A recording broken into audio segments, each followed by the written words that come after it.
Over the weekend, President Biden attended something called the National Prayer Breakfast, which is hosted by Congress. I don't know why there is such a thing in a country that has allegedly a separation between church and state, but the prayer breakfast was started during the Eisenhower administration. It was during that administration that the words "under God" were also added to the Pledge of Allegiance, so I'm not entirely sure what was going on with Eisenhower. Anyway, the point of this is not the prayer breakfast itself, it's remarks that President Biden made during them. He said to Mitch McConnell, "Mitch, I don't want to hurt your reputation, but we really are friends." And that is not an epiphany we're having here at the moment. You've always done exactly what you've said. You're a man of your word, and you're a man of honor. Thank you for being my friend. Are you fucking kidding me? Is Mitch McConnell a man of his word? I think he is. He promised that he would do everything in his power to make sure that President Obama was a one-term president. He failed, but he did try his hardest to make that happen. He promised that he would refuse to allow Barack Obama to fulfill his constitutional duty to appoint a Supreme Court justice. Yep, man of his word. He made that happen, and instead of Merrick Garland, which I agree was not an inspired choice on Obama's part, we got the egregious Neil Gorsuch, about whom more in a second.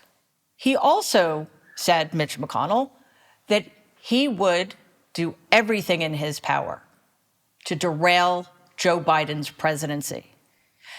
And let's think about that for a second. That's not just about making Biden look bad or, making it harder for him to do his job. That's about hurting the American people. That's about making sure that the Democrats don't pass any legislation that will make this country a better, safer, more humane, more stable place. Yes, Mitch McConnell is a man of his word. Man of honor, on the other hand, this is a guy who is willing to destroy the world economy in order to hold the Democrats hostage to push through his agenda, even when he's in the minority, by refusing to raise the debt ceiling. This is a man who stands proudly for photographs in front of a Confederate flag. The next point I want to make is about said Supreme Court. They just, via shadow docket, made it harder for Black people to vote. Or I should say they made it harder for the votes of Black people to count.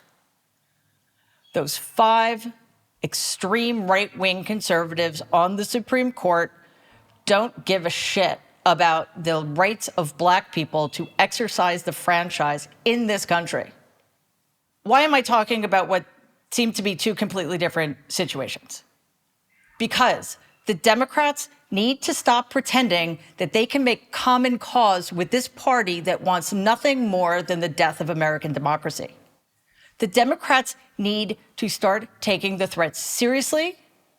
They need to call fascists fascists, and they need to stop deluding themselves that somebody as despicable as Mitch McConnell is our friend, or that this Supreme Court is in any way legitimate. Freeze out the Republicans in Congress, add 4 more seats to the Supreme Court, and double the size of the federal judiciary. We fail to do so at our peril because everything is at stake.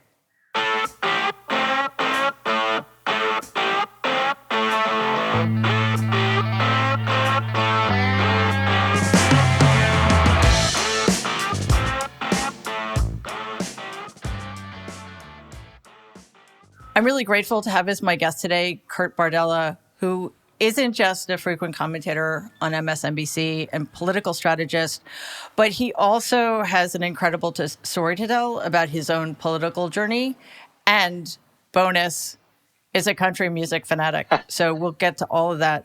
Hi, Kurt. How are you? Hi, Mariette. Thank you so much for having me on. Oh, it's a pleasure. It's one of those situations where even though we only met, if you can even call it that, on a shared hit with Joy Reid. I feel like I've known you for a while because I've seen you so often, not just talking about what's going on, but deconstructing it from a unique perspective, I think, and in a way that's so measured and complex yet relatable, that I think it has helped a lot of us understand just what has happened on the right to the extent that one can understand it. So that's sort of the first thing I want to talk to you about. It feels like, and don't get me wrong, I've been a progressive liberal Democrat my entire life, so I've never quite understood why people were Republicans anyway. But the difference between the party in the 80s and now feels exponential. How did you experience the shift? Or did you experience it as a gradual thing or a sort of a seismic shift? It really was a seismic thing for me. And I think part of that is going back to my origin story, politically speaking, in terms of being a Republican. And it was one of the situations where, for me, it was almost by happenstance. The party found me. I was just out of high school. I was 17 years old still, actually. And a California state legislator was having a fundraiser at a restaurant that I happened to work at. That was my first interaction with a politician of any kind. And after talking with them for the better part of that evening, he ultimately invited me to become an intern in his office. 2 weeks into that, they offered me an actual job. At one point, I think I was the youngest staffer in the history of the state legislature because I was still 17 technically, but out of high school. Right. And 1 year turned into 2 years, which turned into 4 years. And all of a sudden, I get the opportunity to be a press secretary on Capitol Hill in D.C. And over this course of time, I began to think of it much more as a sport than an ideological decision. This was my team. They gave me an opportunity, one I wouldn't have had otherwise, and our job is to beat the other guys. And shocking as it might be to hear this, Republicans don't exactly sit around and talk about philosophical issues all day long. They don't sit around. Is this breaking news? I think you just broke news on this podcast. I know this will blow people's minds, but we don't talk about guns or climate change or income inequality or social justice.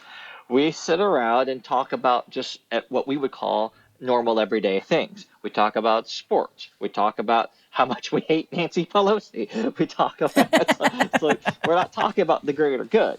And so what I came to find ultimately was so many issues that really determine what your ideology is, I had never explored in any real meaningful way, just superficial political speak ways. And along the way, I leave Capitol Hill and I, like everybody, start my own consulting firm. And one of my good buddies at the time just started working at a place called Breitbart News for a guy named Steve Bannon. Now, people need to understand something here. Breitbart today was not what it was initially. When Andrew died, that very much changed, I think, the trajectory of what that company would be. And I came on board right around that time. And there was, to Steve Bannon's credit, he had an observation. And that observation was that the mainstream media had no idea how to cover what was going on in the Republican Party at the time. At this time, this was the kind of great Tea Party versus establishment fight going on. He foresaw really what would become Trumpism, but about 7 years earlier. And I agreed with that assessment. I agreed that, the people who write at Huffington Post have no idea how to cover what's going on with the base Republican Party, and that there was space in this kind of internet bonanza that we were having for a digital media company to come along and own the conversation on the center right, to be the mirror of what HuffPost was to the left at that time. Now, over the course of time, it became very clear that this wasn't going to be the mission of Breitbart or Steve Bannon, that this was the Steve Bannon vanity project. This was the let's make Steve Bannon important, let's make Steve Bannon the central figurehead, let's make Steve Bannon the epicenter of everything, which was not what I signed up for, which is why I ultimately left. But Kurt, it was that for sure. Maybe the only person who could rival Donald's narcissism, or one of the few. I'm sure there are others, but and we'll get to how that worked out for Bannon in the end. But there was, I don't want to say ideological, because as you say, there was nothing ideological or philosophical behind any of this. But in terms of issues, he or Breitbart did shift the narrative towards immigration. Yes. And used it very effectively, as they continue to do, sadly, as a wedge issue, not between Republicans and Democrats, but between really extreme Republicans and middle of the road Republicans. Is that a fair assessment? Yeah, I think one of the most seismic moments in what would ultimately become today's Republican Party was actually when a guy named Dave Bratt defeated the sitting House Majority Leader Eric Cantor in a primary solely on the issue of immigration. And a couple of things came of that. One, the fact that no one in the media had any idea that was going to happen. This was one of the few times in my lifetime that there was a genuine election night shocker, that people were they couldn't believe this had happened.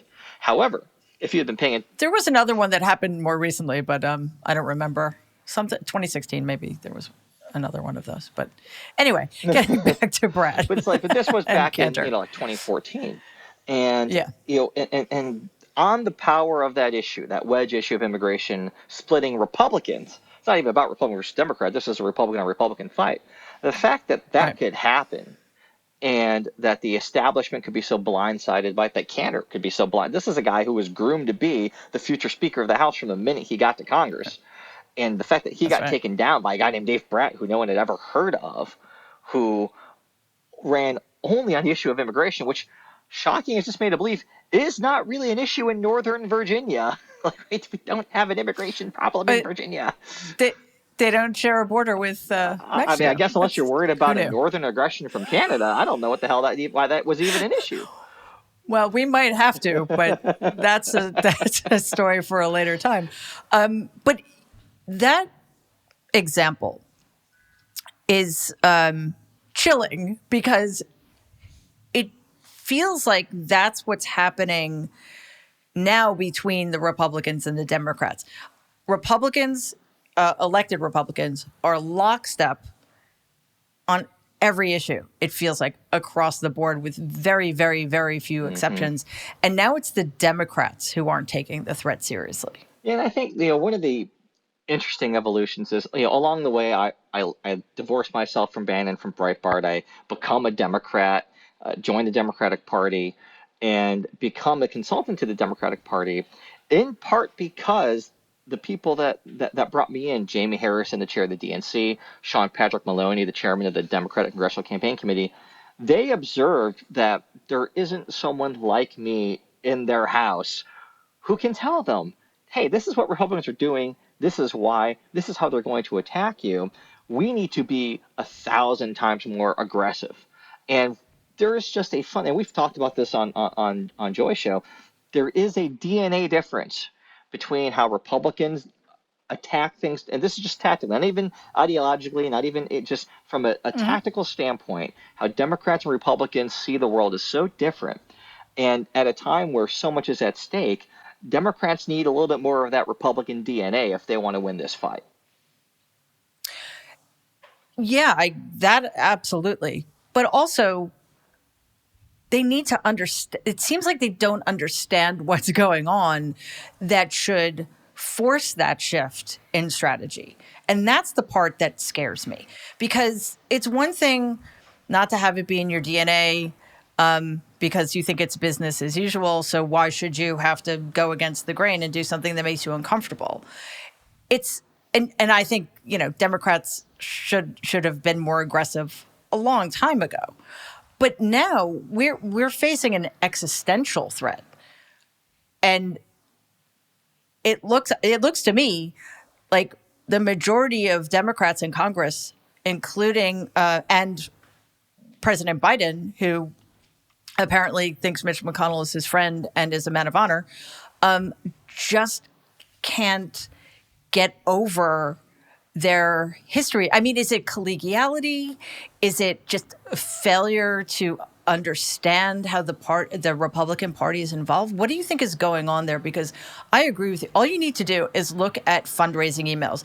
You get one from a Republican, and it basically says, "Give me your money. If you don't, you're a traitor to America." Yeah. The Democrats say, "I am so sorry to bother you, but I mean, if you give me like 10 cents, that would be, if you can't, don't worry about it." It's just, it's quite unnerving. Yeah, Democrats fundamentally, truly, I think, believe in their hearts that the world should operate in a way in which being right should matter. Being right should actually win the day. Having the facts, having the truth, that should be enough to win out. And unfortunately, that's not the world that we live in. It's not even close to the world that we live in, considering one of the two major political parties in America has made it their fundamental DNA to not accept truth and reality. That's what we're up against. And I don't think Democrats can reconcile that. I get asked all the time by Democratic strategists, consultants, do Republicans really believe what they're saying? Do they really believe this? And my response is always, that doesn't matter. Like, if you think that matters, you've missed the point completely. And I think that because Exactly. a lot of these Democrats, they know that many of their colleagues don't believe this. They know that their colleagues are parroting, a line really to try to get ahead. That they think, well, I know that he doesn't really believe it. He's a decent fellow, so we're not going to go after him that way. And it's like, no, no, no, no. You're missing the boat here. You're getting played because it doesn't matter at this point Right. whether they believe it or not in their heart.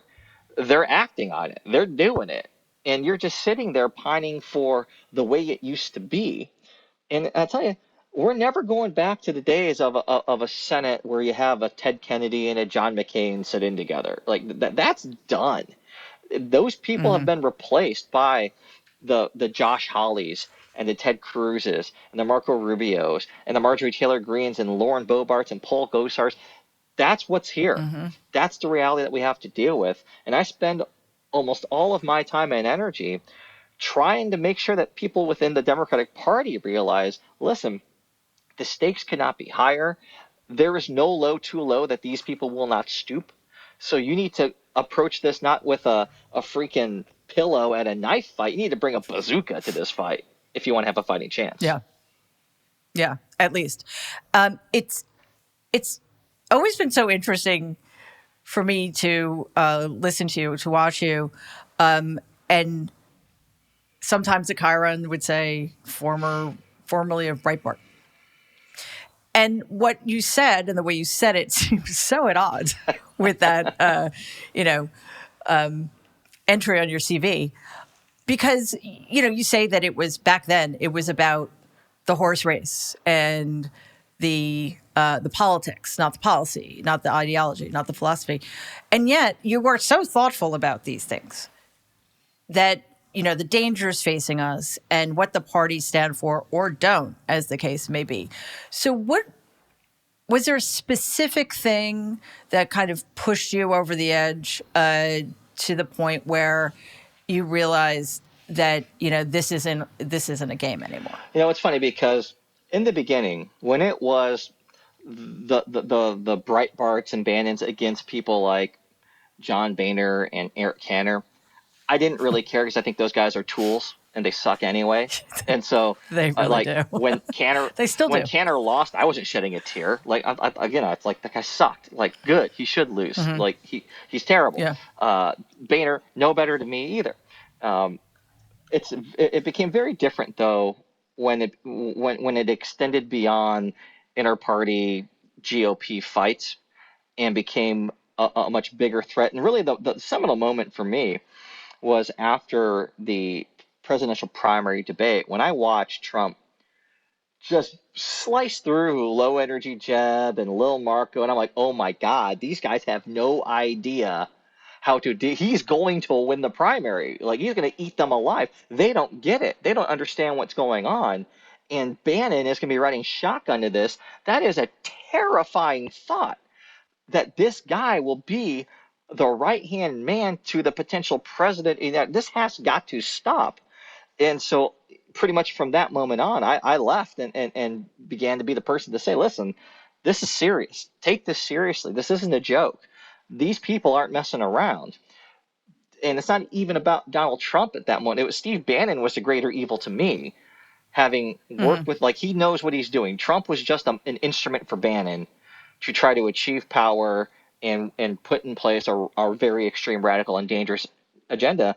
And having him be the virtual chief of staff to someone like that, I'm like, oh my God, we got to wake up.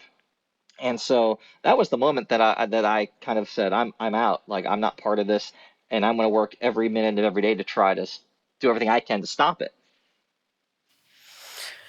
There were two things that come to mind in hearing you talk about that. First, the inability of the other candidates in that primary to figure out how to attack Donald. Because maybe it's just because I've known him forever, but he, as far as I'm concerned, is the easiest person Right. to take down a peg, or to, it's so easy to get under his skin. It's so easy to get him off balance and get him defensive. And they just kept trying to play his game, which, credit where credit is due, he's quite good at. Right. And now I kind of worry that's what's happening with the Democrats and the Republicans, as we've just discussed. And then the other thing that comes to mind, which it may not be the most important thing, but it just sort of adds to the stress and the anxiety and the demoralizing state we're often in, is that they kept picking the worst possible people. Yeah. Bannon, Steve Miller, Jeff Sessions, what's his name? Bill Barr. I mean, the list is endless. Right. Jared Kushner. We could go on forever. Is that strategic, or is that just because, awful people like to hang out with other awful people? I was going to say, like, that's a proximity thing, right? This is, like, in reality, it's a very small group of people that were willing to attach themselves to this cancer. And it was these kind of they were previously the outcasts: Stephen Miller, Matt Schlapp, Donald Ivanka. These are Donald Ivanka, people who only because they have a last name is the only reason why they have any value in this world. They couldn't come out and set up their own life. They had to be a parasite, much like their father. But when I looked at Donald when he came on the scene politically, I grew up a big wrestling fan, watching WWF back in the day, now WWE, and I always thought everything you need to know about Donald Trump is just watch an episode of Monday Night Raw. It's the same thing. It's right. Just, I mean, so where true. Other place in the world are you going to find a dude hopped up on his own testosterone, beating his chest, telling the world how great he is, professional wrestling and politics? And that's what frustrated me so much about the Republicans at the time, and really their handlers and consultants. Like, you guys are acting like this is a debate on the Senate floor, debating procedure and policy. You're up against, Stone Cold Steve Austin, okay? Like, that's what you have to envision. And if you want to beat him, the way to do it is to take a steel chair and hit him over the head with it. If I were Ted Cruz, I always thought, if you want to beat Donald Trump in one foul swoop, this is a guy who insulted your wife and your father. If you are on a stage with him, walk on over and knock him the fuck out. And he will fall like a house of cards, and it will be over. Because that's how you beat a bully. And that's what ultimately Donald is. He's the ultimate bully. And none of these Republicans, Rubio, Cruz, Graham, whoever, could muster the fortitude to just stand up for themselves the way anybody would if they were on the school playground and dealing with someone like that. And now we look at the Democrats. Once they got through the primary, I feel like Democrats just believe, oh, he can't win. This is a dream come true. I remember there was that quote of one of the Clinton people saying, it would be a dream if it were Donald, we'll crush him. And all the conventional wisdom. Well, look what happened. He body slammed y'all. And it wasn't really hard to see that coming, frankly. And so here we are now, 7 years removed from that campaign, basically. And it's the same thing over again. And I feel like too many people in the media, in the party, still have not figured it out. And it blows my mind, Mary. It really does. Somebody asked me earlier, what do we do? Well, let's see. I don't think there's anything we can do about the media. The mainstream media, Well, you would know better than I. I think your perspective is probably clearer on this, but they seem to have decided that their best strategy is to normalize the deeply abnormal and dangerous. I'm not entirely sure why, but I don't think we can expect any help from them, which blows my mind too, because there can't be a fourth estate without a democracy. So, you figure that they would at least, be objective to the facts, but be pro-democracy, please. And that does not seem to be happening. And then, so that leaves us with the Democratic Party. Yeah. And getting back again to the fact that they don't seem to understand the threat. They don't seem to have learned the lessons. So what do you think? Well, first of all, let's start with where you think we are.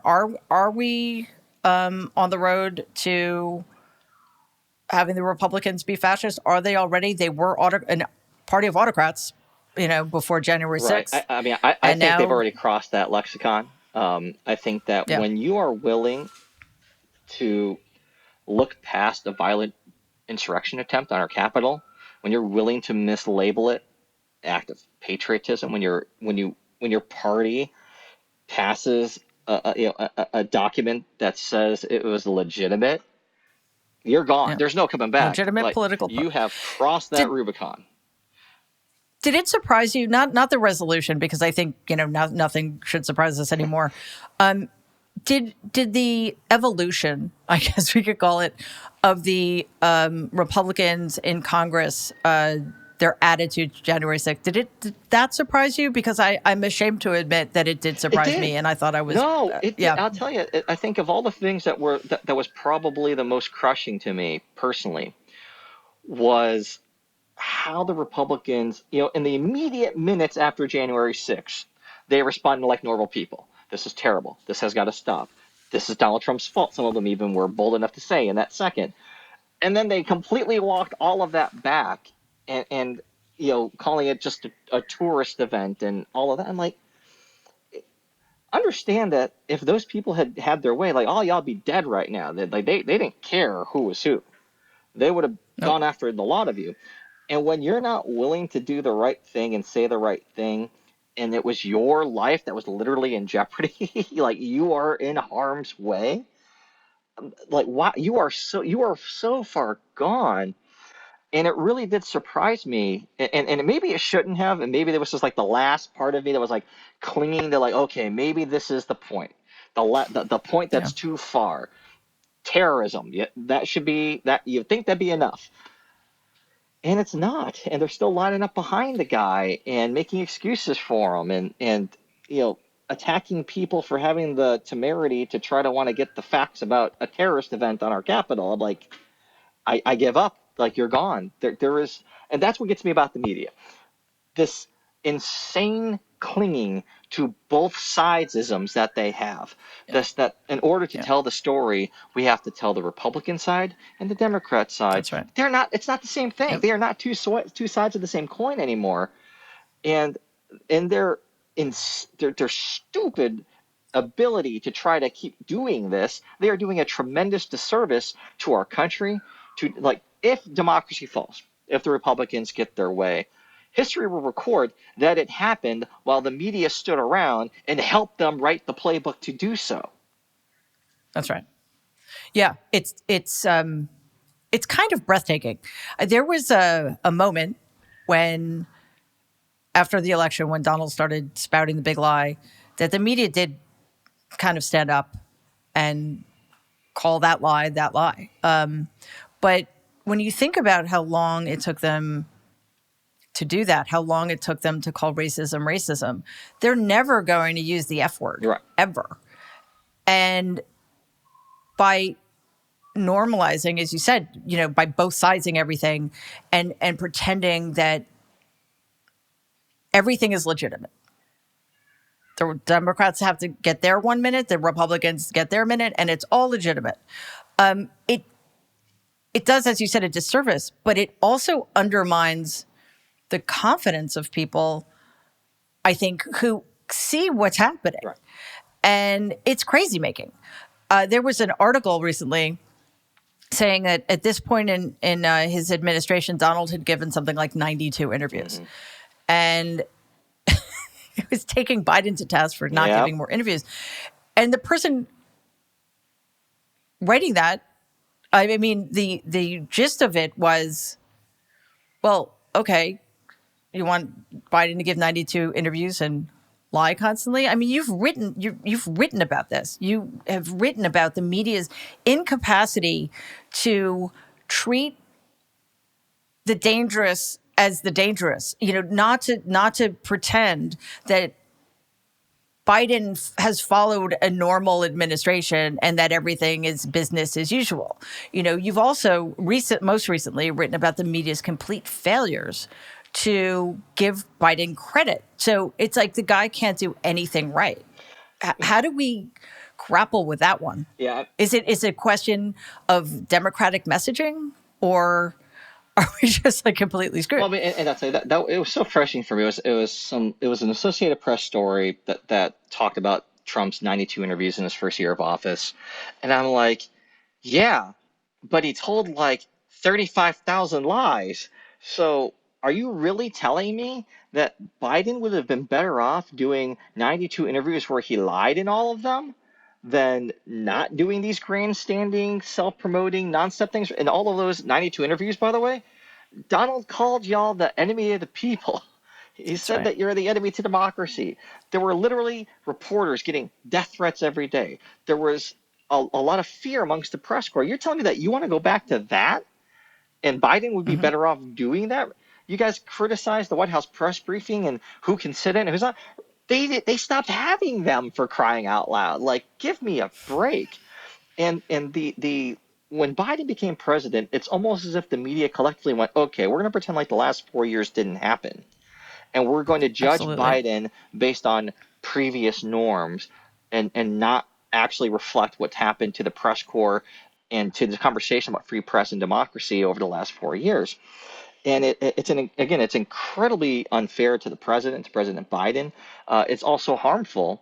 Again, you're just, every time you do that, and I wrote this in a piece responding to that AP article, wrote it for the LA Times. I said, every time you do this, you're doing the job for Republicans. You're helping them. I can tell you, Republicans, when they strategize, and they say this, the media's fairness doctrine is their best friend. It is their ally. It helps them do what they want to do. And it legitimizes the Republican line. And I don't know, Democrats can have the best messaging in the world. It doesn't matter if every time that they say something, the media feels like they need to go get a quote from freaking Marjorie Taylor Greene to offset the quote from Democrat Congressman A. And every time that there's a story about voter fraud or nonsense lawsuits challenging the last election, it doesn't help if 3/4 of that article is regurgitating Republican conspiracy theories and nonsense. Right. So we're up against that, and I don't know what the answer is to that, honestly. I do really appreciate, though, you're saying it's really not the Democrats' fault for not having the best messaging, because that hit home to me in a way it hadn't before when I heard many journalists complaining that nobody knew what was in the Build Back Better bill. I'm like, maybe because you're not telling them.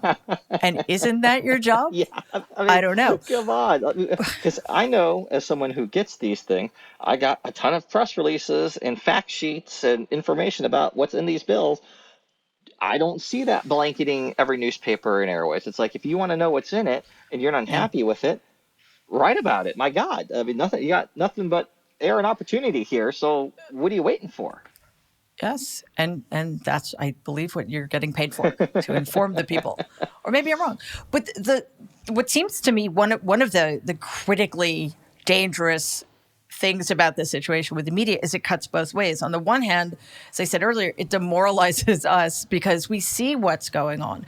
We see that the New York Times writes an anti-Biden article and only interviews Republicans, and or Republicans get the same amount of time and no pushback as the Democrats, who always seem to get pushback. So our base kind of starts wondering, like, what's the point? And meanwhile, the Republican base gets Yeah. energized because there must be something in it, right? If the media are asking if Donald is going to run again, then that must mean he should be able Right. to, right? And it's that framing that I find so Yeah. dangerous. Well, and one of the big uphill things for Democrats, the Republican Party is set up in a way where every day they have a 24/7 cable news network devoted exclusively to saying whatever they want, running interference for them, covering their talking points. Just it's propaganda. Let's call it for what it is. Democrats have no equivalent to that. And I always get so annoyed when I hear people compare Fox News to MSNBC. And I'm like, whoa, whoa, whoa, whoa. I don't know a single talent at MSNBC who starts their show with the mindset, I'm lying today. I'm going to misinform my viewers. I'm going to advance conspiracy Right. theories. I'm not going to tell the truth. Those are the hallmarks of Fox News programming right now. Nobody at MSNBC does that. MSNBC is Nobody. at times, much to the frustration, I think, of the Biden White House and the base, critical of this president. That doesn't happen at Hmm. Fox News. You're not allowed to do that at Right. Fox News to be critical of their Right. leader, Donald Trump. And so we don't have that type of programming at our disposal the way that the right does. Whether it's Fox News, whether it's Bannon's War Room podcast, which has become a destination if you want to run for office in the Republican Party, which should tell you everything that's wrong with the Republican Party that that's the case. Democrats don't have those same type of destinations because we care about telling the truth. We care about context. We care about facts. We're okay with constructive criticism and analysis and thinking. These things are all enemies to the Republican Party. And so I do think that Democrats, it would be worth their while to think about ways to invest in platforms that can help them communicate directly to the base, directly to their audience, without the filter of the normal mainstream media, because Republicans sure as heck are doing that. Yeah, I have a newsletter, and every week I have a feature called "Get the Fascists Off the Lists," and I look at the Apple Podcasts, I look at the New York Times and Amazon bestsellers, I look at Substack, and it is stunning. As in, holy shit, Mm-hmm. there are no voices on the left breaking through. They dominate almost every Yeah. single one of those Yeah. spaces. And it it makes me think that there's really no off ramp anymore for the Republican Party, because I think they've made the calculation that it's just about power now. Right. Which is why ideology doesn't matter. It doesn't matter that if they think Donald's a pig or whatever. They see this as possibly their last best opportunity to become a permanent minority power. Right. I mean, ultimately, the Republican Party during the Bush years, the W. Bush years, had a choice. It was either one, embrace what Bush called compassionate conservatism. Bush, who was very pro comprehensive immigration reform, who was very for things that would now make you the enemy of the Republican Party. Right. The party could have embraced that and embraced what we would call Big Tent politics, or not, or reject it, and we know what path they ultimately chose. And I think it's because they realize when all things are equal, there's more of us than there are of them. Right. And when all things are equal, given that they'll never win another national election ever again. And so the only thing that they can do in order to try to win is to make sure that playing field isn't level, to make sure that this Right. is why they're doing all of these voter suppression laws throughout the states to try to dictate turnout, because if it's equal, they'll lose. And they've boxed themselves into the point of no return, where now, the Republican Party, the way it's going, the demographics in this country, it is an inevitability. The Republican Party is really going to be a third party in America in the long run. Their only hope of staving that off is to become an autocratic regime. Which is exactly where we're headed again, because the Democrats keep playing by the rule book that doesn't exist anymore because the Republicans blew it up. Right. I always say that it's great oratory. Michelle Obama's "When they go low, we go high." That sounds great. It's a beautiful sentiment. That will get us killed. It's interesting. I never interpreted it the way everybody else seems to, so I guess I'm wrong. But I interpreted that as don't stoop to their level. We don't need to lie. We don't need to cheat. We don't need to steal. But fight like your life depends on it, because it does. Pull out the brass knuckles, because our fight is the righteous fight. So I didn't realize that everybody took that as be a doormat. But that seems to be what's happened. And I don't, because honestly, we going high, meaning play nice, treat them decently, even though they're trying to kill us all or whatever, that is going to destroy us anyway. Stooping to their level, we become like them, then what's the point of winning? So it's only by holding on to what makes our willingness to fight so hard for democracy that what's best in us. Honestly, I don't mean to be sappy, but we're talking about making sure that Americans are paid a living wage. We're making sure that everybody can vote and have their vote counted, et cetera, et cetera. So we are on the side of justice here. That's worth fighting for. So that's the part I don't get. It's like you don't have to be polite. Jesus Christ, they are just trying to destroy us. They want to destroy us. What more evidence do we need? And the difference is they're not doing it. I mean, in some cases, they're doing it with violence. Just wait till the Canadian trucker thing metastasizes and comes over here. But in terms of voting rights, they're doing it through the courts. Right. So now it's enshrined by the Supreme. It is constitutional to deny all Black people in Alabama the right to have their vote count. How do we make that message come through? This is worth fighting for with everything we have. This is part of my frustration here. It's like when I say fight fire with fire. What would Republicans do? So, good example, this recent revelation that Donald would tear up documents, and the National Archives had to get like 15 boxes from Mar-a-Lago that Trump illegally seized and took with him. If this were a Democrat and Republicans had the reins of power, I can tell you, having worked at the Oversight Committee for 5 years during the Obama years, there would be hearings. There would be subpoenas. Yep. There would be, at peak Benghazi, there were 6 congressional committees simultaneously investigating Benghazi and Hillary Clinton's emails. There were more than 33 hearings held on that topic alone, even up to the October of 2016, where they had 3 hearings that week. That's what I mean when I say fire. We have the reins of power.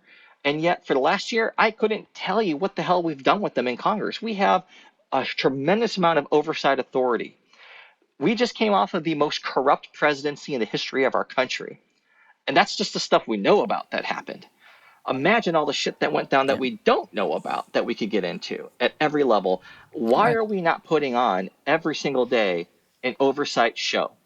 Because that's what Republicans did, whether it was Operation Fast and Furious and holding Eric Holder in contempt of Congress, whether it was Benghazi, whether it was IRS targeting and holding Obama-era officials in contempt of Congress. Republicans made a conscious decision that oversight would be their shield, because while they were fighting amongst each other and battling the Tea Party, oversight was the one area that united the entire spectrum of the Republican Party. Everybody was for it. The base loved it. They raised a ton of money off of it. The media loved it. They got daily headlines, a daily show to cover. And Democrats haven't done that. And I can't for the life of me understand why. And so when I say, when they go low, we go high, but what we need to do is punch them right in the face. It's by using the majority power that we have right now to hold Republicans accountable, make Republicans answer very uncomfortable questions. Make Jim Jordan sit there and say, you said that what Hillary Clinton did was a crime. How do you feel about what Donald Trump did? Why not? Yeah. Yeah. I'm in total agreement with you because at this point, it feels like self-defense. And if somebody is threatening your life or the lives of those you love, you don't ask them politely not to do that. You rip them to shreds if you can. Think about COVID for a second.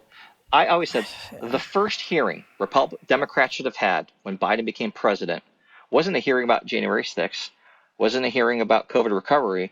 It was a hearing with the head of the White House coronavirus task force, Mike Pence, and ask him, what the fuck did you guys do for the last year that resulted in 500,000 dead Americans at the time? They have not done that. What was Jared Kushner doing? He was supposedly running the coronavirus White House task force. While the president was telling us to take bleach, what in the world were you guys doing to stave off this terrible, terrible pandemic? And imagine how differently the optics would be for Biden if they had actually done all of that and held accountable what happened before him.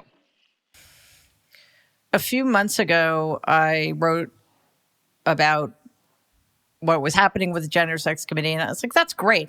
There absolutely needs to be one. But why isn't there a COVID committee? It turns out there is. Yeah. Who knew? What have they been doing? Who knew? I don't know, but in my view, we're talking about maliciously willful mass murder because they made a political calculation that preferencing the economy over saving lives was what was going to get them elected. And this is hard for me to say because it's so awful. But if they had done the opposite, Donald probably would have won. And we would now be living in a fascist dictatorship. So it's kind of mind-blowing. So at least hold him accountable for the worst thing. That is the worst of the many egregious, horrific, criminal things he's done. That's 100%. The worst. And I noticed the worst isn't the worst thing is the death, but also the way he divided us against each other during that time of terror and isolation. So you're right. What is it going to take? What else do we need to know to get the Democrats to move? And one of the things, I've become more optimistic as of late, seeing the work that the January 6th committee is doing, seeing how they have, people don't often realize there are a lot more people who have cooperated with this committee than haven't, and people very close to the president. I think that the hearings that will go on this spring will be very damaging for this president and for the Republican Party overall. That's the blueprint. That's going to be substantial and potentially completely narrative shattering. I always say people who talk about what's going to happen in November, I'm like, that's a long way from now. And the one thing that we've learned is whatever we're talking about in February will not bear any resemblance to what we're talking about in November. So everybody chill out and take a deep knee and take a breath. I think that Republicans actually peaked too early in this cycle. I think that they peaked in December, January, and they have nowhere to go but down. And we're starting to see some of these cracks just in their own internal fighting. They're spending more time talking about Liz Cheney and an election they already lost than talking about the next election that in theory they should be poised to win. And Donald's fragile ego, which makes it impossible for him to accept failure and defeat but continue to relitigate the 2020 election, I think that's going to be a death nail in their prospects for November. And we know if Mike Pence is telling the truth, the very simple truth that no, he could not overturn the results of a free and fair election in which almost 200 million Americans voted, it's because he knows something. It's not because he cares. No. It's not because he's standing up for the truth. It's because he knows what's coming down the pike. And I think that explains the hysteria also around Cheney and Kinzinger. There's no way that they're not aware of what's happening behind the scenes and the freight train that's coming right at them, hopefully. And what also is a good sign, because you're right. There's no one person. Remember how much we were counting on Robert Mueller? Well, how did that work out for us? It didn't work out for us at all. So I have no idea what's going on at the DOJ. I don't know if Merrick Garland's doing anything. I have no idea. I think we deserve some transparency from him, but maybe he's making a case. I don't know. Doesn't matter in this sense. The January 6th committee is going to tell a story. Mm-hmm. They're going to televise it every night. That's right. And it's going to help the American people understand in a way that isn't cut and dried, but that's relevant and that's compelling. I mean, you saw the hearing with the 4 officers, mm-hmm. and you saw the hearing with the committee just sort of laying it out. I mean, was that not a master class? Yep. In how to make your case. This tells you, too, I think, short-sightedness of Kevin McCarthy not to seat any members on that committee and surrendering those slots to Nancy Pelosi to put in Kinzinger and Cheney. Because when these hearings happen, and I sure as hell hope they have them in prime time on Tuesday, Wednesday, and Thursday nights, and that they're simulcast on every broadcast network and cable and streaming and everywhere, I hope that McCarthy sits there going, oh, shit. There is no Jim Jordan up there. There's no Matt Gaetz. There's no defender of Donald Trump. It is just wall to wall, them beating the shit out of him over and over and over again. And we know that Trump's going to be watching from Mar-a-Lago, losing his mind, that there's no one there defending him and no mechanism to do that. And it's going to, and I think it could be a devastating blow. And you're right about the fact that what Pence is doing isn't because he's altruistic, because he's such a good guy who cares about America. He knows what his right-hand guy who already testified behind closed doors to the committee, he knows what he gave up. And mm-hmm. if Pence is doing this publicly, it means he thinks he has as close to a potential body blow to Trump as there is that's already been delivered. Yeah. Now, don't get me wrong. I don't think the Republican Party is going to act like they're in disarray, because God forbid the media describe the Republicans that way. But it does show us that this may wind up very differently from how we fear it mm-hmm. might. And I think something that's been missing, well, for the entirety of Donald's life, but also for the entirety of his administration, is accountability. Right. And that's why, the DOJ, I feel, really does need, because we know crimes have been committed. We know it. We're seeing evidence of it every day. The Presidential Records Act, the Hatch Act, the trying to steal the election, a vast conspiracy to try to steal the election. But legal time crawls on its hands and knees. So I don't think the DOJ make the point that going after a former president is something that's never happened before. And so if you don't do that right, you only get one shot at this. So you got to have them dead to rights.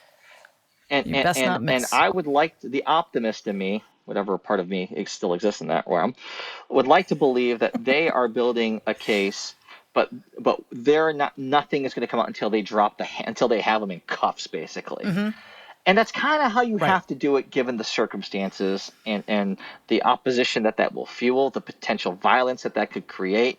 You have got to have it stone cold, dead to rights. And the fact that we haven't heard anything about it is actually a weird good sign to me, as someone who worked in government, who knows how government works. It's like, good. If they're not saying anything and no one knows anything, that means something's happening. I hope you're right.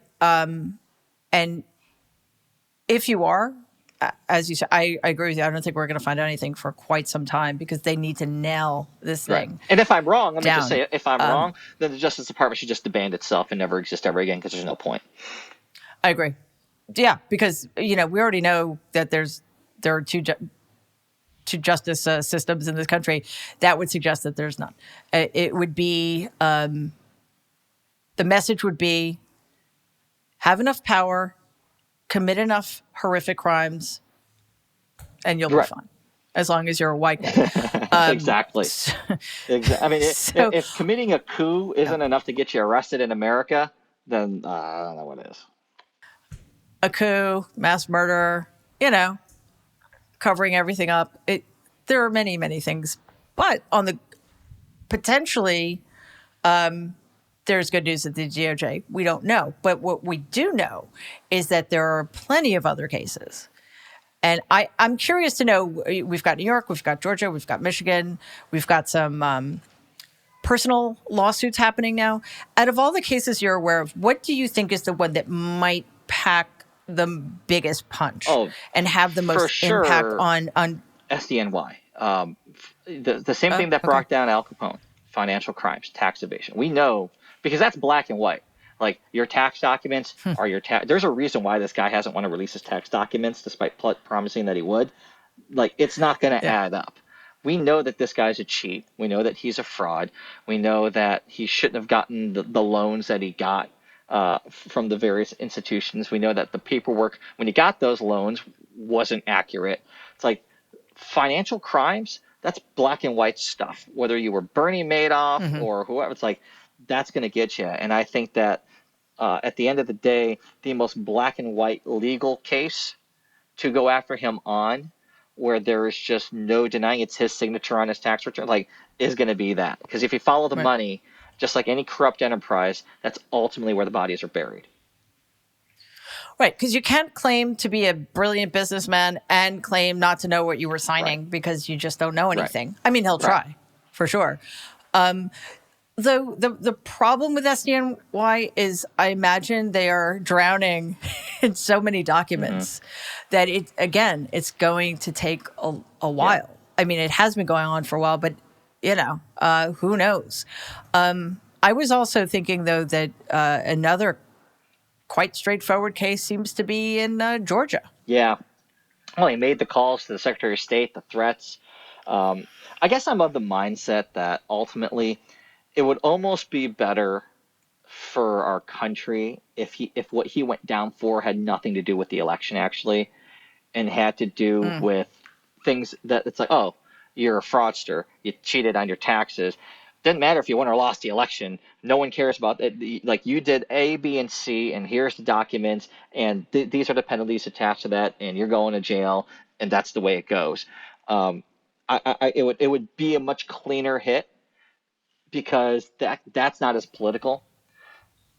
When he gets charged for something involving an election, well, that's going to turn into a rallying cry. That's going to turn into, well, this is why you need to vote for me so that I can pardon myself because this is political, blah, blah, blah, abuse of power, going after your political enemies. I won the election. They're going after me for claiming to win an election that I won. It just continues on and on and on. It gets litigated in the political process.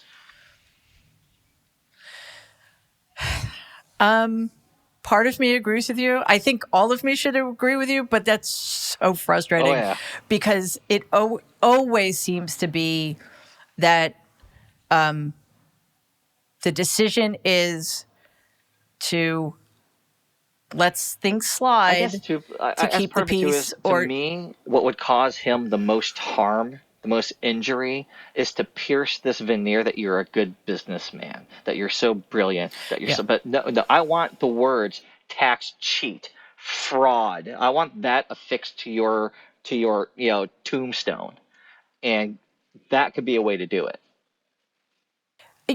Totally, but Kurt, how many times? How much information have we already had that he's those things? He's failed at everything he's done.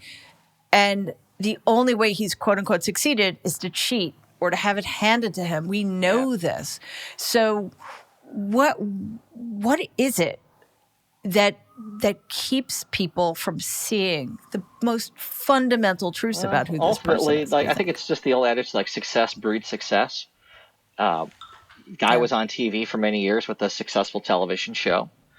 He became one of the most recognizable, visible figures in the world. with one of the most recognizable, visible names in the world. Not going to take that away from the guy. If anything, if the one thing he's been good at, he's a hell of a self-promoter. P.T. Barnum got nothing on this guy. Yep. Absolutely. And then he became the president of the United States. It's like, these things, they happened. And they're etched in stone in history. And people associate those type of milestones with success.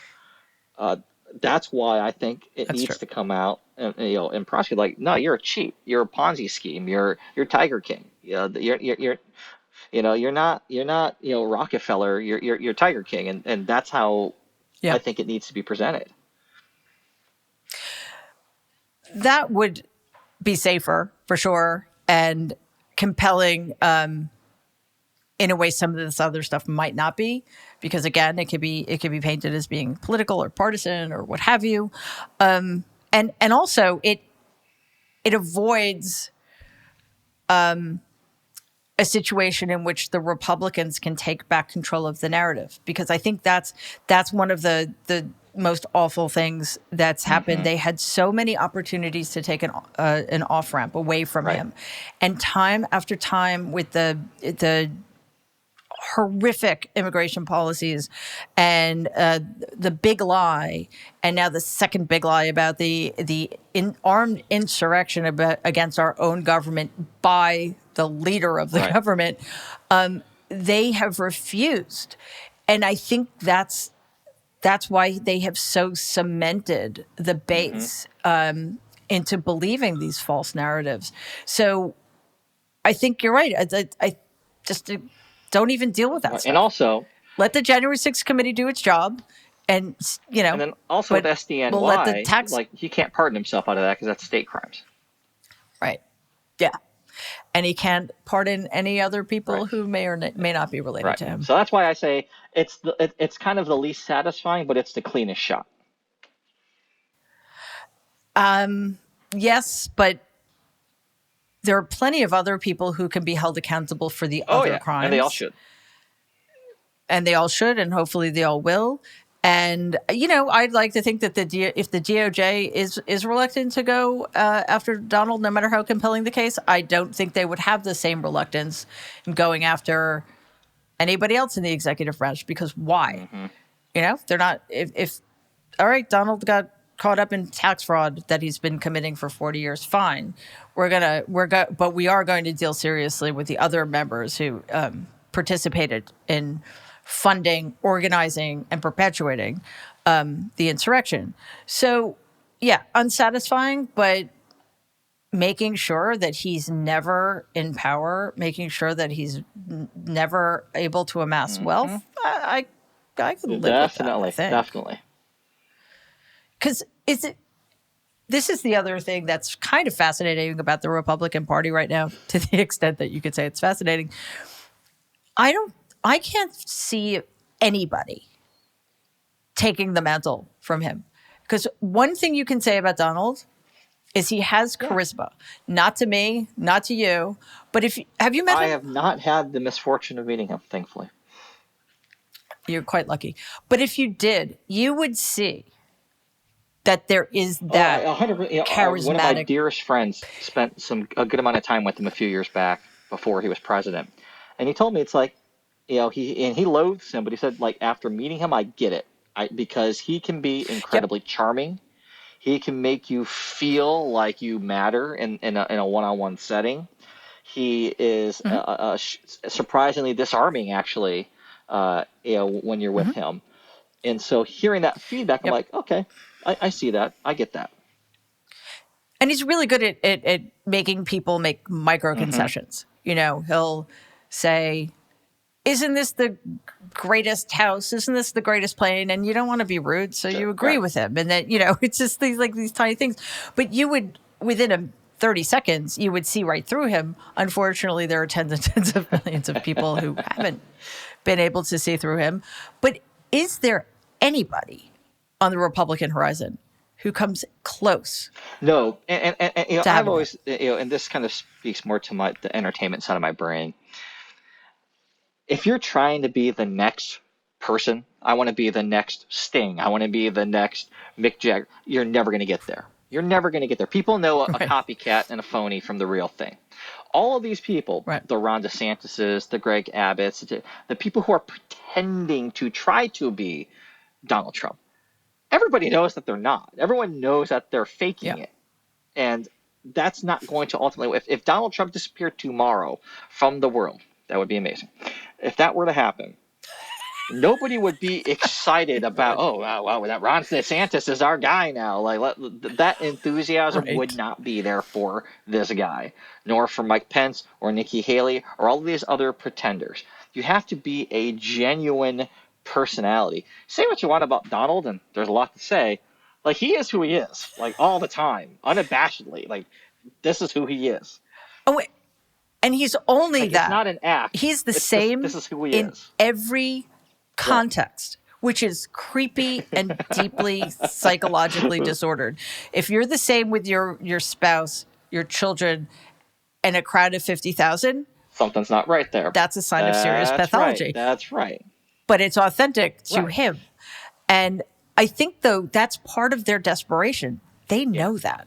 They know they can't, capture lightning in a bottle twice. I don't know what the expression is, but they can't replicate it. They can't.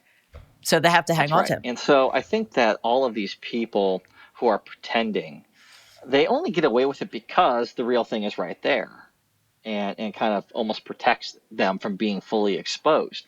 Once that's gone, they're exposed, and no one's going to buy it because it's a cheap act off of an already cheap act, and I don't think that's going to work. Mm-hmm. Yeah. So I think we sort of started off in a dark place because it's been a tough, 5 years, but there's something about the last few days, last week, the Supreme Court yesterday, some very, very difficult news to swallow, but I actually feel better. I have a final question to ask you to wrap up, but before that, if you don't mind, I know I'm keeping you, but I'm fascinated by the country music thing with you. Can you talk a little bit about that? Because it's I don't know, who would have known? Like if you see you on an MSNBC head, you would never know that you've got this massive crush on country music. How did that start? And what have you been doing with it? Because you have a really cool website. It's very random. I fully admit that. Back in 2011, a friend of mine had an extra ticket to a country music concert here in Northern Virginia and asked me to go. And I'm like, yeah, sure. Why not? Live music sounds fun. And it was a guy named Eric Church was performing that night. And I just fell in love. It was like the energy, the authenticity, it was just something I'd never experienced before, and it really spoke to me. And so I just started becoming a fan of country music, going to live concerts, etc. Flash forward to 2016, and it kind of ties into what we've been talking about. The world is terrible. There is no hope. It's incredibly depressing. I need something else to think about in my mental space to put me in a happy place. So I start for fun a daily morning email tip sheet called The Morning Hangover about what went on in country music that day. Much to my shock, it catches on in Nashville and starts being passed around Music Row and all the music labels and managements and PR companies and all that. And then I just start getting invited to shows and events and, going to Nashville once in a while. And it just kind of kept growing and growing to the point where now here we are in 2022. We're having actually our very first live event we're hosting in Vegas at the House of Blues on Sunday, March 6th, on the eve of the ACM Awards. We're having this massive concert event, which I'm so excited about. And it's just become this happy place for me where I kind of tune out politics. I'm just present in that moment. I'm at a concert. I'm not on my phone. I'm just loving it. But it also has been interesting because I think it informs me and gives me a perspective as a consultant to Democrats, frankly, that is so unique and different. Because I'll tell you, I guarantee you I am like the only person in the Democratic Party who routinely spends time with this crowd. I always tell people who don't understand what happened in 2016, come to a country music concert and in 20 minutes you'll figure it out. Because it's not just about MAGA and build the wall slogans. Like there's something else going on here that Democrats have a blind spot to, that Republicans have tuned into. And I say this, like, if Democrats want to be successful in the long run, they need to understand this. I'm not saying they have to cater to it all the time. I'm not saying that they have to morph into something that they're not. But they do need to understand it. And I'm like, why don't you coin the term red dirt Democrat? Why not start at least, Pete Buttigieg did this really well in the primary. He went to Nashville, did a whole day there, which I helped behind the scenes put together. And he made the point of he went on country radio, which no Democrat candidate has ever done before, and was just saying, like, listen, Right. if I don't talk to you, I'm only giving you one choice to vote for, and that's the Republican. You're at least got to hear from me and have to make a choice Right. because you can't beat something with nothing. And too often, I feel like Democrats disregard what we call politely the flyover states. And I think they do that to their peril.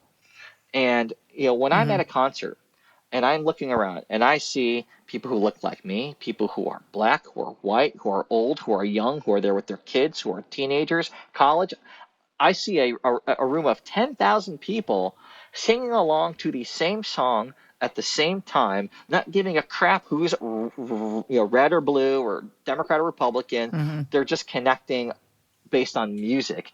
And I can tell you, the artists that are singing, they're not all Republican.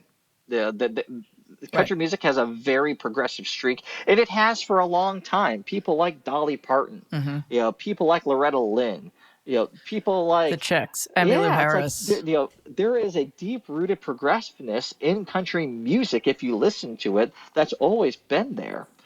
And Johnny Cash. yeah, exactly. Willie Nelson, Farm Aid. It's like it's all right Yeah. there.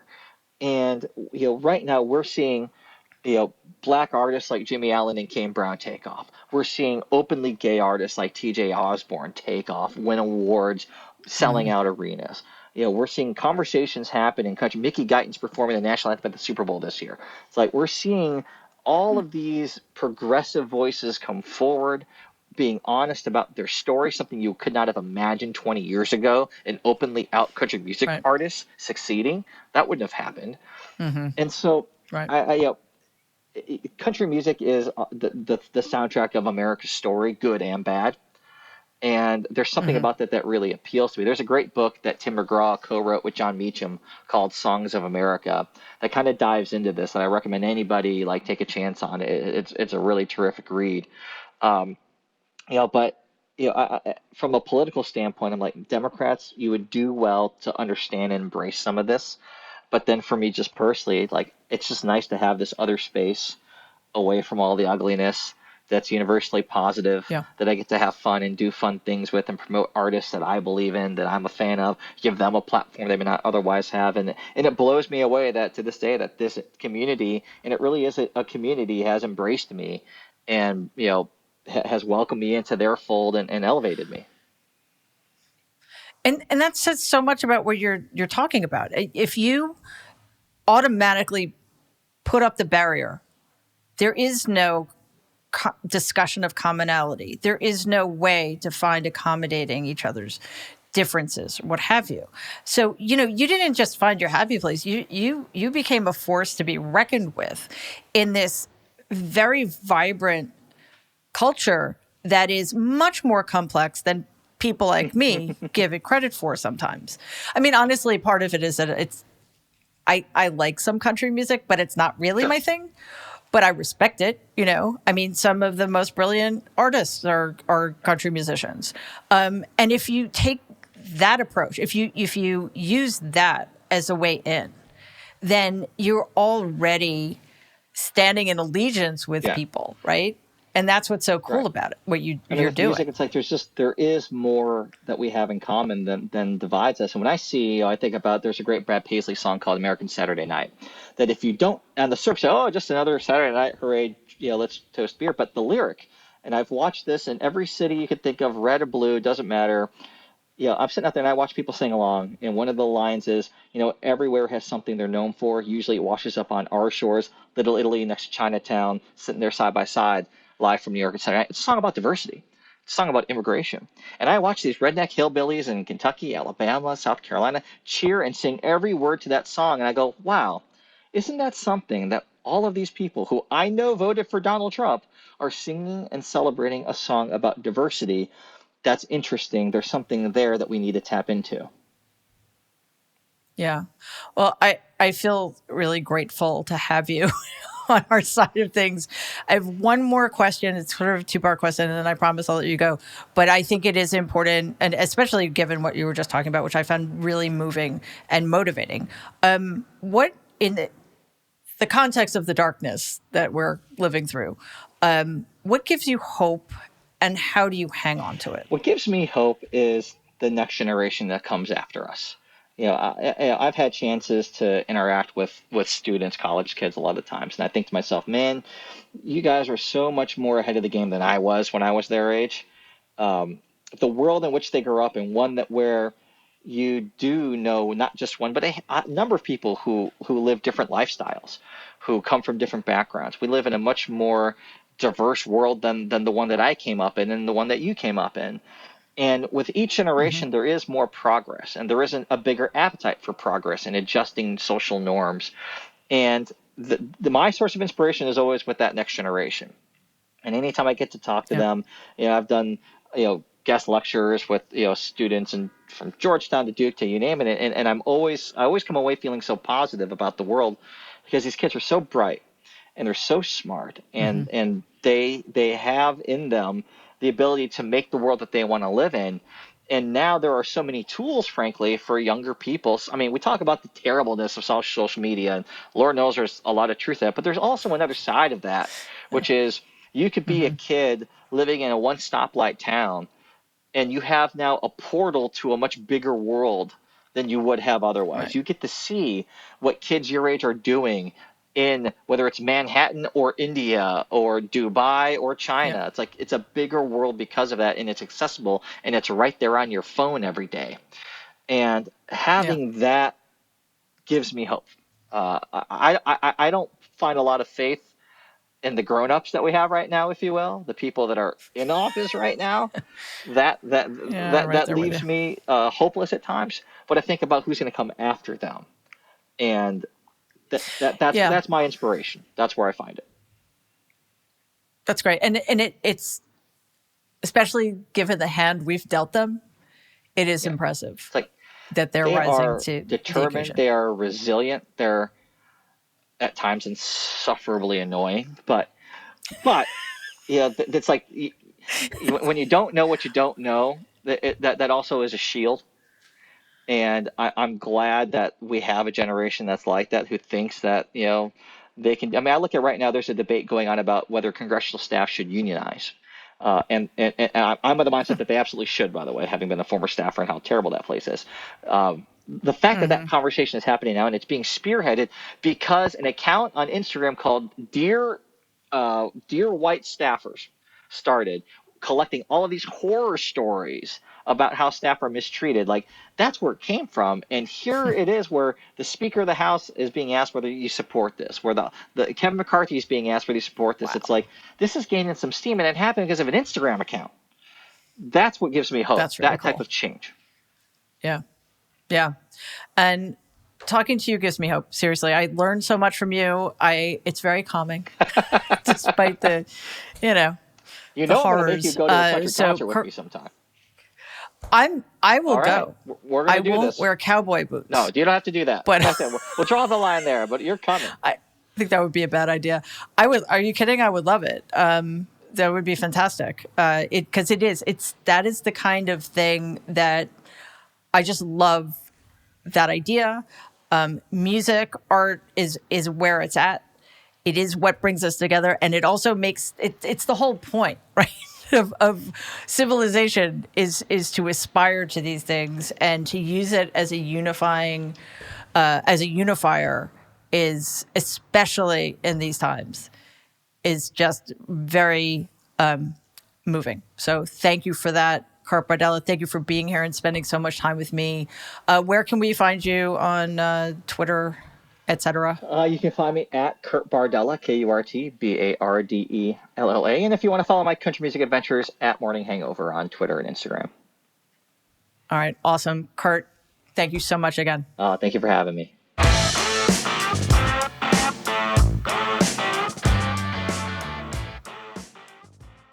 And now I get to answer some of your questions. I love hearing from you guys. So if you do have anything you want to ask me, please send an email to mary@politicon.com, and I will get to as many of your questions as I can.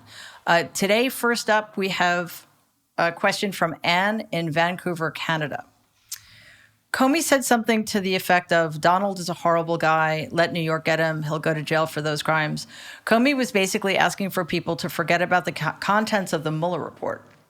I get the feeling that the powers that be don't want all the info about Donald's past made public. The FBI, DOJ, that Donald was an informant, and either they don't want that information out or can't. Do you think that's why they've not pursued the contents in the Mueller report to charge Donald? I've heard that rumor before, that Donald was an informant because of his Russian connections or something, but I there's no way for me to know whether or not that's true. I think, first of all, James Comey is way too impressed with himself. The fact that guy thinks that anybody wants to hear what he has to say anymore just is a testament to the absolute enormity of his ego. But there's nothing he can do. He doesn't have any power to decide what happens. I mean, he can give us his terrible opinion, because it always seems to be that institutionalists like Comey tell us that if the country wants to heal, we need to let the powerful bad guys go unpunished so we can move ahead. And I of course, completely disagree with that. As for the DOJ, we don't know anything.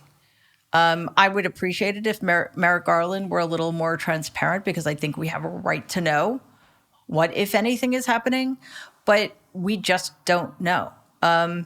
So Mueller, the one thing Mueller did a very good job of was laying out the case.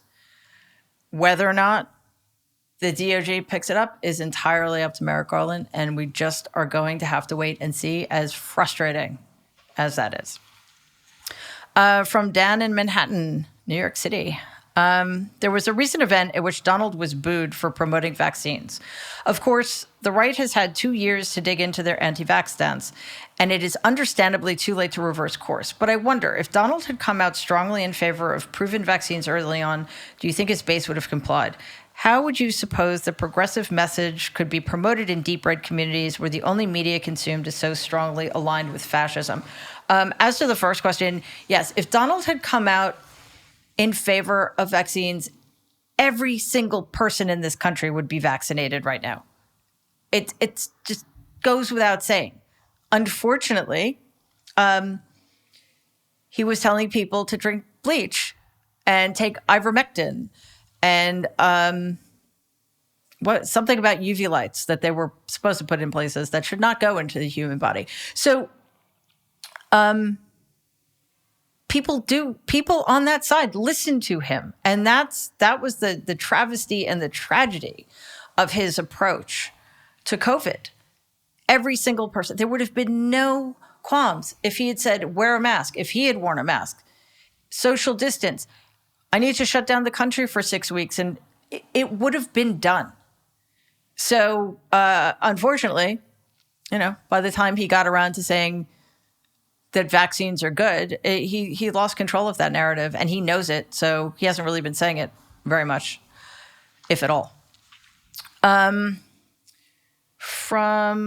was a second part to that question about how do we get the message out in red states. Well, I think we just had an amazing conversation with Kurt Bardella that answered that. We need to meet each other at our commonalities, not our differences. If we go in ready to fight about the things we disagree with, we're not going to make any progress. So I'm not saying that it's going to be a miracle and suddenly we love country music, so everybody's going to be a Democrat or something.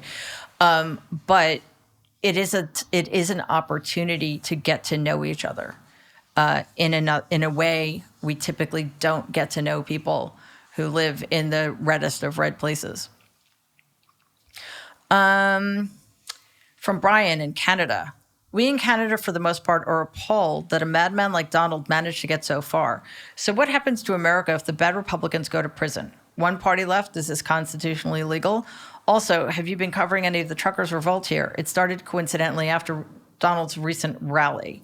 As for the first part, no, the Republican Party, well, I don't want to say always, but, it's going to stay a viable party because we do need at least two political parties. I would like for it to be burned to the ground and be reinvented. I would like sane people who used to be Republicans, lead that charge. But at least for the foreseeable future, I want it to be a considerably weakened party because as far as I'm concerned, they've lost the right to have a say in how we govern ourselves. But there's no way to know how things are going to shake out in 2022, and certainly no way to know how things are going to shake out in 2024. Let's put it this way. It will be interesting. Okay, as for the trucker revolt, I think it was just a coincidence. I don't think it had anything to do with Donald. It is really troubling, though, because that is going to be replicated here. And those aren't protests. Those are destructive acts, illegal acts that are going to have a massively negative impact on their fellow citizens. And all for what? Because they don't want to get a vaccine. This is the part I still have a really hard time wrapping my head around. Like, what is so different about the COVID vaccine? We've all had tetanus shots. We've all had MMR. I'm just not understanding it. And I'm not sure why we haven't been able to get through to people because it's so logical. I mean, maybe that's the problem. We can't use logic here because the right has gotten far too good at just, playing on people's fears and making them terrified that something is being taken away from them. Like, I guess their right to die from a horrible virus. But it is a really troubling development in Canada. And one of the most depressing things about it was the fact that the Canadian government has put out a warning against foreign interference. And they're talking about interference coming from America. Like that's how far the Republican Party in this country has fallen. It's going to be an interesting couple of weeks on that front to see how far it spreads. Bannon speaking directly to Donald, saying when the GOP takes back the House, they'd name him Speaker. Would Donald see it as a real option for him to pursue his agenda or revenge? Do you think this can be taken seriously? That's from Carol. I don't know. He can be named Speaker of the House. Anybody could be named Speaker of the House. You could. I could. You don't have to be an elected official, which is very weird, but it's true. So, if the Republicans won back the House, they could appoint him Speaker, and in which case he would be the third most powerful person in the country, second in line to the presidency. I think it's highly unlikely. One, it would be a massive step down. It would be a demotion. And what, you think Donald's going to show up in the Capitol building every day? I don't think so. I think it's just a way to motivate the base. But to be completely honest, I thought the Democrats should have made Hillary Clinton Speaker of the House. So, it's not just the right that can be delusional at times. Okay, from Jennifer. Why isn't Garland going after Donald? It occurred to me that it wouldn't faze Donald to threaten Garland's family members or Garland himself. Does this explain the reluctance to go after an obvious criminal? I don't think so. First of all, again, we don't know what Merrick Garland is or is not doing. And secondly, somebody at that level of government who's been in government for that long as a judge, he's used to dealing with threats I have friends who used to work in the Department of Justice who still get death threats all the time, who had to get firearms training because the threats against their life were taken so seriously by the FBI. So this is not Merrick Garland's first rodeo. He's not going to let the likes of Donald Trump scare him out of doing anything. And hopefully he's doing that thing that we all hope he's doing. From Stacy, my boyfriend is a Republican and I love him, but we can't talk about politics without a conflict coming up. Tell me, do you have Republican friends? How do you navigate conversations about politics? He keeps telling me that he doesn't like Donald and that he's an idiot, but that he's good from a business perspective. I'm a mild-mannered person, so I think if I have all of my facts laid out, I can educate him in small doses without being hot-headed. Where should I start? I would start with the most basic fact that he is indeed a failed businessman. He's never had a successful business in his life. There is plenty of evidence to support this. You could start with the massive investigative piece that was printed in the New York Times on October 2nd, 2018, that lays it out. Donald has said for decades now that he got a loan, a small loan from his father for $1 million that he had to pay back. I don't know in the context of whose life $1 million is a small amount of money, but I guess, he'd like to claim that. The truth of the matter, though, is that over the course of his lifetime, Donald received in excess of $413 million from my grandfather and pretty much squandered all of it. So there are multiple bankruptcies. Yeah, he got bailed out all the time, which is a travesty we're still suffering through, unfortunately. Like, we are suffering through the result of the fact that he was enabled time after time after time, but he was not enabled because he was a good businessman. He was enabled because banks and the media had too much invested, and my grandfather had too much invested in him. So I would definitely start there. And no, I do not have any friends anymore who are Republicans, although I used to. Used to have lots of friends who were Republicans. That all changed in 2016, and I don't know. I don't know if that will change back probably not in the near future. From Kate in West Yarmouth, Massachusetts, Cape Cod, one of my favorite places. What does censuring Adam Kinzinger and Liz Cheney mean? Does it stop them from being on the January 6th committee investigating team? What can and what can't they do anymore? It has no impact. This was a resolution to censure Representatives Cheney and Kinzinger that was put out by the Republican National Committee. This was not something that happened in Congress. It does not interfere with their ability to serve on the January 6th committee, which they can do as long as they want to, as long as they're still in Congress. But it's not simply symbolic either. I don't think it really affects Adam Kinzinger so much because he's not running for office again. But for Liz Cheney, not only will the party not give her any money for her reelection campaign, but they will. This may have happened already. They will run a primary challenger against her. So that's a big deal. That she is going to have to deal with, and honestly, I am not a fan of Liz Cheney's, but in this particular instance, I do applaud her willingness to stand her ground, given the political and probably personal cost to her. From JC, there is so much Sturm und Drang over the impending second Civil War. How do we bring about American détente? What are some solutions or policies that could heal the divide now that the problem has been exposed? I don't think there's anything that the two parties can do together at this point. I think the Democrats need to ignore the Republicans and act like they are the party in power, because they are the party in power. And they need also to begin to acknowledge in a very public and loud way that the Republican Party is out to destroy American democracy. That's what they should be running on. They should be turning every single person into a one-issue voter. In November, are you voting for democracy? Or are you voting for fascism? Because it's that simple. And then hopefully the Democrats will increase their majority in the House and certainly in the Senate and start passing legislation, as they've been trying to do and have to some degree done, that will help make the American people's lives better. That's what we need to do. We need to show people the government works and that it can make a radical change for the better in their lives.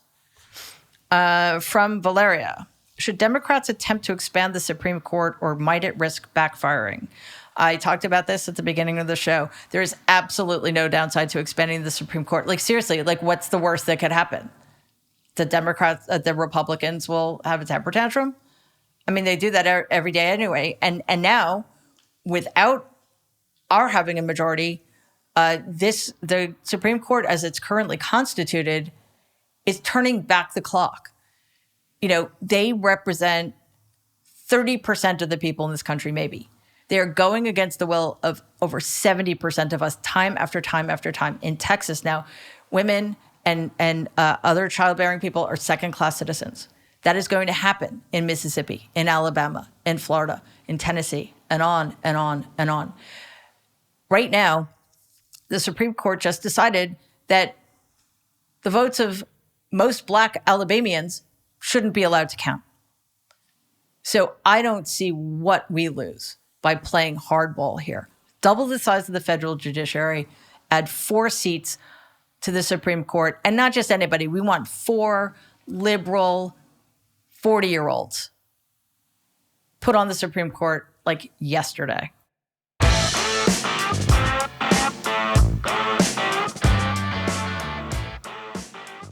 Thank you for listening to and watching this episode of The Mary Trump Show with me, Mary Trump. I hope you will join us every week as I have conversations with some of my favorite people at the intersection of politics, activism, and culture. You can find the podcast at Apple and anywhere else you listen to your podcasts except Spotify. If you do listen on Apple, please give us a 5-star review because it really helps people find the show, and 2, it really counteracts all the Joe Rogan dude bros who gave me 1-star ratings last week. On YouTube, please watch, subscribe, and press that bell so you will get alerted every time a new show drops. Thank you so much again. If you have questions, you can send them to Mary@politicon.com. I'll see you next week. Stay safe.